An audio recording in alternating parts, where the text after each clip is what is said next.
ತಾವು ಕೊಡುಗೆ ಕೊಟ್ಟಿದ್ದೇ ಆದಲ್ಲಿ ಮಾತ್ರ ನಮ್ಮ ದೇಶ ವಿಶ್ವಗುರು ಆಗಲು ಸಾಧ್ಯ ಅಂತಕ್ಕಂಥ ಮಾತನ್ನು ಹೇಳ್ತಾ ನಮ್ಮ ದೇಶವನ್ನು ವಿಶ್ವಗುರು ಮಾಡಲು ಮತ್ತು ನಮ್ಮ ತಾಯಿಯರ ತಂಗಿಯರ ಸ್ವಾವಲಂಬನೆ ಮಾಡಲು ಬಹಳ ದೊಡ್ಡಂಥ ಮೋಟಮ್ಮ ಮತ್ತು ರುಕ್ಮಿಣಿ ಸೌಕಾರ ಅವರಿಗೆ ಮತ್ತೊಮ್ಮೆ ಅಭಿನಂದನೆಯನ್ನು ಸಲ್ಲಿಸ್ತಾ ನಮ್ಮ ಏನೋ ಬೇಡಿಕೆಯನ್ನು ಇಟ್ಟಿದ್ದಾರೆ.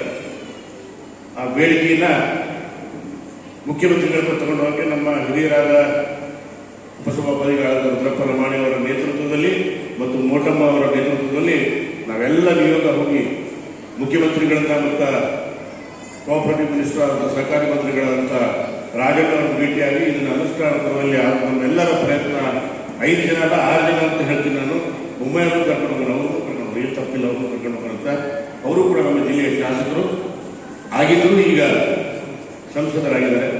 ಎಲ್ಲರೂ ಸೇರಿ, ಯಾಕಂದರೆ ನಾವು ಪಕ್ಷಾತೀತವಾಗಿ ಜಾತ್ಯತೀತವಾಗಿ ನಾವು ಕೆಲಸ ಮಾಡಿದಾಗ ಮಾತ್ರ ನಮ್ಮ ತಾಯಂದಿರನ್ನ ಅವರು ಸ್ವಾವಲಂಬನೆ ಮಾಡಲಿಕ್ಕೆ ಸಾಧ್ಯ ಆಗುವಂಥ ಮಾತನ್ನು ಹೇಳ್ತಾರೆ.